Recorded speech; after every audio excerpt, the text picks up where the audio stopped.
Please Bharat, please ఒక్క photo please please please.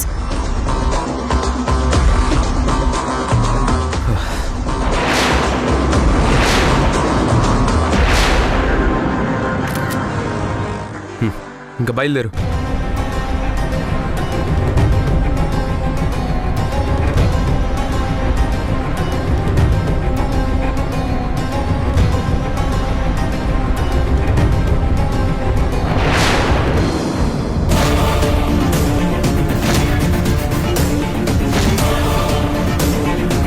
Rudrani వదులు. భరత్, నీ స్పర్శ నాకు ఎంతో ఓదార్పునిస్తుంది. వదులు. నిన్ను వదలాలనిపించట్లేదు. రుద్రాణి వదులు. నేను నీకు బానిసనైపోయాను భరత్. భరత్, నీకు నాకు ఎలాంటి సంబంధం లేదు. సెల్ఫీ అన్నావు, సరే అన్నాను. మళ్ళీ ఇదంతా ఏంటి? వదలవేవాణ్ణి. రుద్రాణి వదలమంటుంటే. రుద్రాణి వదులు. వదులు. రుద్రాణి చెప్తే నీకు అర్థం కాదా? వదలు. రమ్మంటున్నానా? అందుకే నా ఇదంతా చేసావు.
నేత్ర, ఈ తాళెక్కడిది?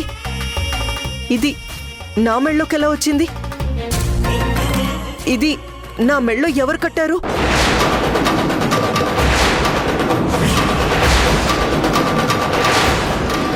చెప్పు నేత్ర, అడుగుతుంది నిన్నే. ఇదెలా వచ్చింది? ఏయ్, తాళి లేదు, ఏం లేదు.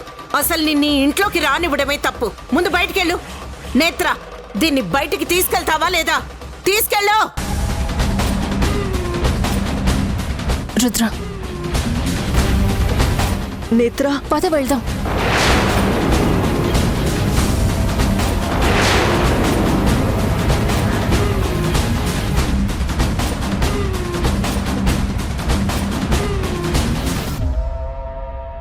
లోపలికి పదండి. రా.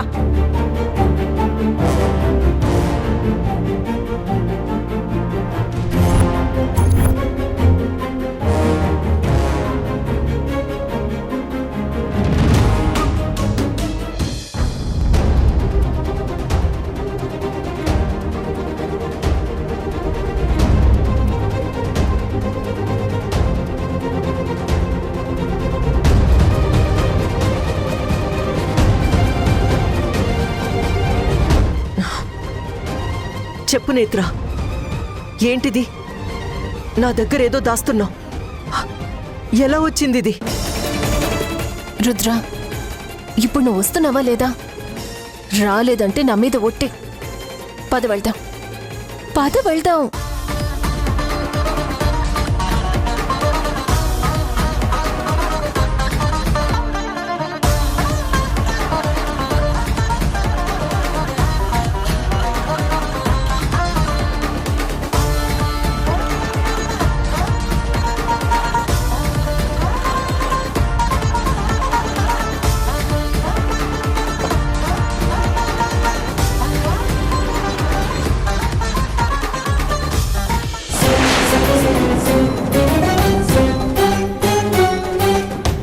సరిపోయింది. నేను అనుకున్నదే జరిగింది. దాని మెళ్ళో ఆ తాళి తీసేస్తాను అంది కదా ఆ నేత్ర. ఏది ఆ పని చేయలేదే. ఇప్పుడు మన ఇంట్లోనే మన ముందే దాని మెళ్ళో తాళి ఉన్న విషయం తెలిసిపోయింది. ఇక ఆ రుద్రాణిని ఆపడం ఎవరి తరం కాదు. ఏదైతే తెలియకూడదనుకున్నామో అదే తెలిసిపోయింది. ఇక అది ఆగదు. మొత్తం అంతా కూపీ లాగేస్తుంది. అత్తయ్య ఏం కాదులేండి అత్తయ్య, మీరు ఫస్ట్ టెన్షన్ పడకండి. నిన్ను అమ్మా ఆగమ్మా.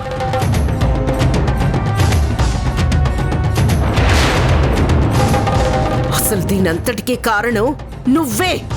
వద్దు వద్దు అంటుంటే వినకుండా సమస్యల్ని కొని తెచ్చుకున్నావు. దారుణ పోయేదాన్ని మళ్ళీ ఇంటి దాకా తెచ్చావు.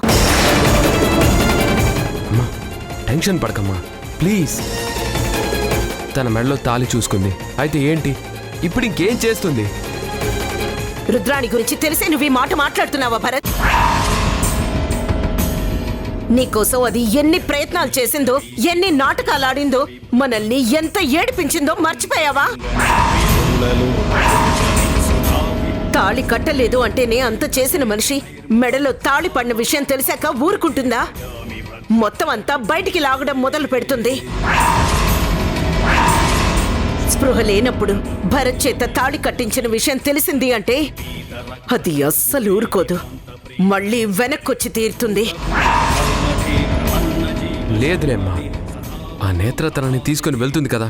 ఒరే, ఇంత దూరం వచ్చాక రుద్రాణి ఎవరి మాట వినదురా. భర్త ప్రాణాల కోసం సతీ సావిత్రి యముడి వెనకాలే వెళ్లి భర్తని సాధించుకుంది. ఆ రుద్రాణి అవసరమైతే ఆ యముణ్ణి కూడా చంపేసి నిన్ను దక్కించుకోవాలని చూస్తుంది. అలాంటి మనిషిరా అది.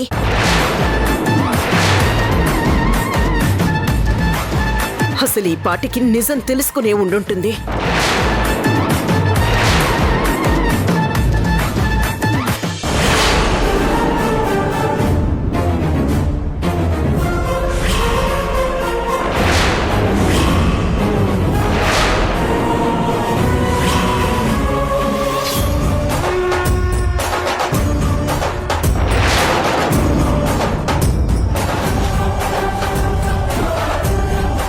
రుద్ర, నా మాట విను. నువ్విక్కడ ఉండడానికి వీల్లేదు. ఈ ఊరు, ఈ మనుషులు, ఈ వాతావరణం ఇవేవీ నీకు సరిపడవు. వెళ్ళిపోదాం, అందరికీ దూరంగా వెళ్ళిపోదాం రుద్ర. రా. ఎందుకు నేత్ర? ఎందుకు నా దగ్గర ఏదో దాచాలని ట్రై చేస్తున్నావు? అది కాదు రుద్ర, మనం వెళ్ళిపోవాలి. ఫ్లైట్ టైం అవుతోంది. మనం యుఎస్కి వెళ్ళిపోదాం. మళ్ళీ ఇటువైపు కూడా రావద్దు. అన్నీ చెప్తున్నావు కానీ ఈ తాళి నా మెళ్ళోకి ఎలా వచ్చిందన్న విషయం మాత్రం నువ్వు చెప్పడం లేదు నేత్ర. నేను పెళ్లిపీటల మీద విషం తాగి పడిపోయాను. అప్పుడు భరత్ కట్టే తాళిని వద్దు అని ఆపేశాను. మళ్ళీ కళ్ళు తెరిచేసరికి నేను హాస్పిటల్ బెడ్ మీద ఉన్నాను. ఈలోగానే ఏదో జరిగింది.